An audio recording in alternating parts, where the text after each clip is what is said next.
Hi guys, welcome back to another video. Today I'm going to be talking about my master's experience. If you've ever wondered what it's like to study architecture, or particularly in the master's, stay tuned to the end to find out some interesting and useful information.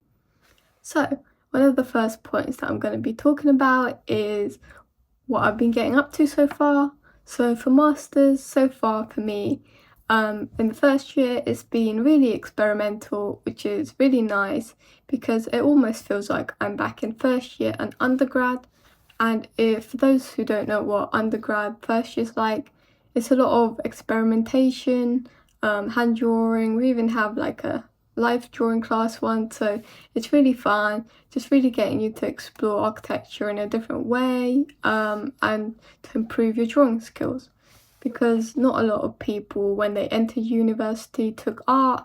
Personally I did, but still it's quite different. You never really get introduced to like drawing floor plans or sections, or even how to use a scale ruler. Took me a while the first time. And so one of the tasks that they set us is to design a plaster cast. So plaster is basically, you have this powder and you mix it with certain quantities of water, get the mix a bit like baking a cake, trying to get the mixture all smooth and make sure there's no like air bubbles in it. And so there was some like scrap materials that you can make a box of in the workshop, but I just did mine from scratch because they ran out of boxes. So I just did a really rough box out of like 4 sides of wood, drilled it.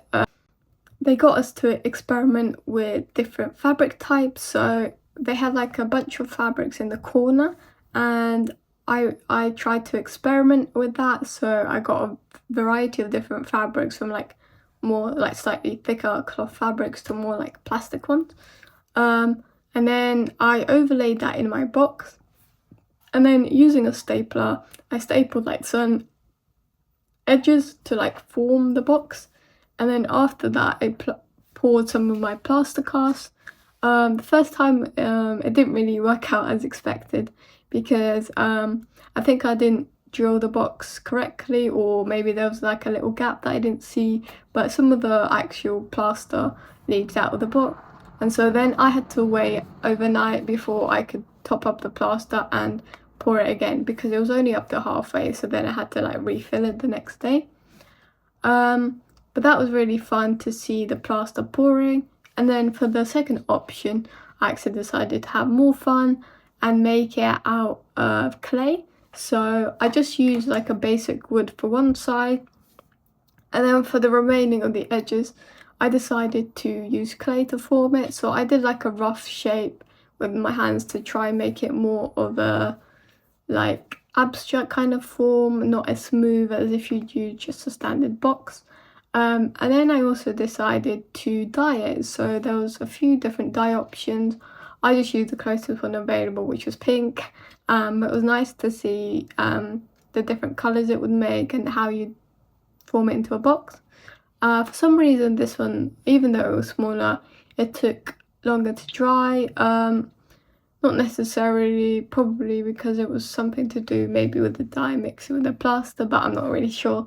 But once both of them were done, I left them overnight to dry, and then the next day I tried to take off the mold. With plaster casting in particular, if you like introduce some fabric in it and staple it, then it's really difficult to get the fabric out without making the mold. So it's really important to consider how, if you do want to take out the fabric, your mold will have to be in like maybe 1, 2 or 3 pieces depending. So for my bigger model, I tried to take some of the fabric off, so the top one was quite successful, but there was some more like intricate, so like towards the middle, that I couldn't really take off, but I tried with pliers to get most of it off. But I feel like in the end, the fabric being there like added to the aesthetic, so I was really pleased with how it went. And then the second one was slightly more easier because I didn't have a lot of fabric in it, so it was really fun to take out, and especially peeling off the clay was really fun.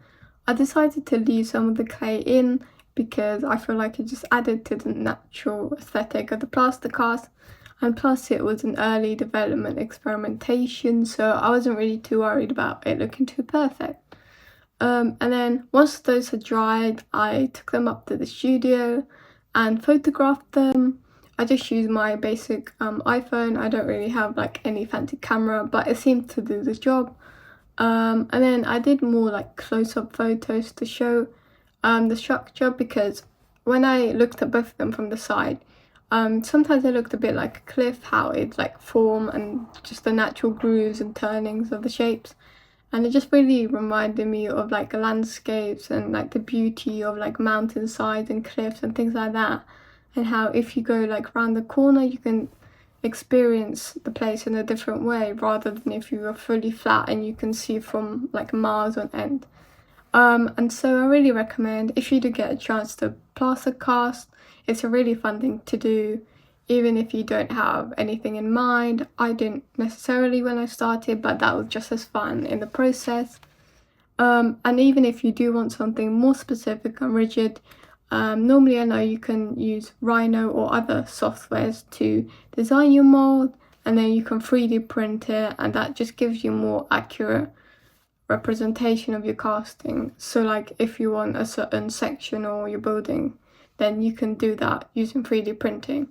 But yeah, hopefully you find some of that information useful of some of the type of projects that I've been doing, and put down in the comments below of things that you found useful, guys. And yeah, see you in the next one.